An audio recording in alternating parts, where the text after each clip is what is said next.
طب بص، انا هلمس جسمك، هلمس تمام. صباعك.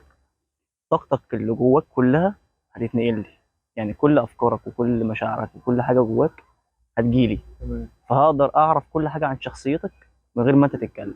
يا صباح الفل، النهارده قررنا ننزل مكان جديد علشان نحلل شخصيات الناس في الشارع، وهنعمل لهم لعبه سحريه، وهنقول لهم ان في اللعبه دي طاقتك الداخليه بتنتقل من جسمك لجسمي، واقدر اعرف عنك كل حاجه.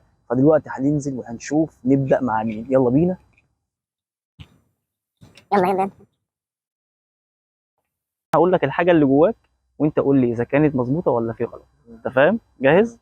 اعمل صباعك كده. بص، ثقتك في نفسك عاليه جدا، مش شايف حاجه صعبه، شايف كل حاجه ممكن تعملها ايا كان ايه هو السبب. تقريبا انا كنت بتكلم في الكلام ده من شويه. انت بتتكلم في الكلام ده من شويه. من شويه فعلا. فعلا. طب شفت بقى. لا ده بجد والله. اه والله بجد.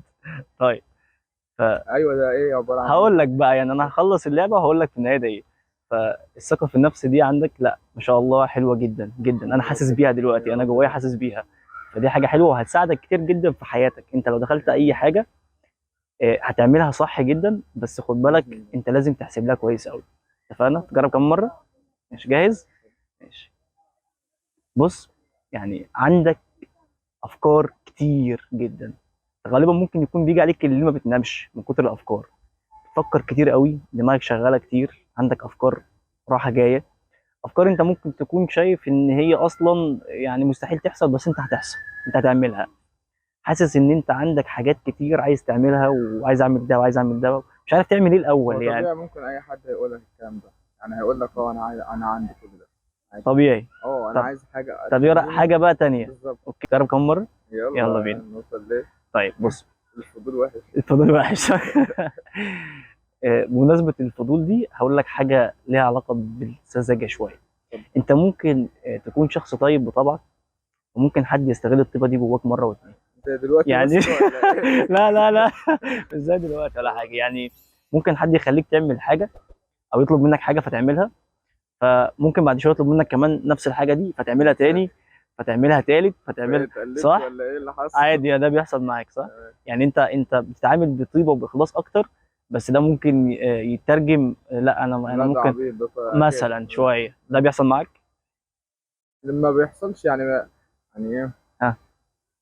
يعني عدى مثلا موقف اثنين وثلاثة، فخلاص ده يعني في الحتة دي مؤمن مش هيتكلم. اوكي. هو اسمه يعني حلو. مش هيتكلم عادي، لا ده حلو. هتعدي، لا ده مؤمن هيعدي. فاهم طيب. كده يعني بس هي مش عبط او طيبة، لا ايوه. اللي هو خلاص بقى الحتة دي هتبقى بعديها هو كل مرة، بس هتيجي بعد كذا بعد كذا مرة هتقفل. حلو كده. اقول لك اخر حاجه.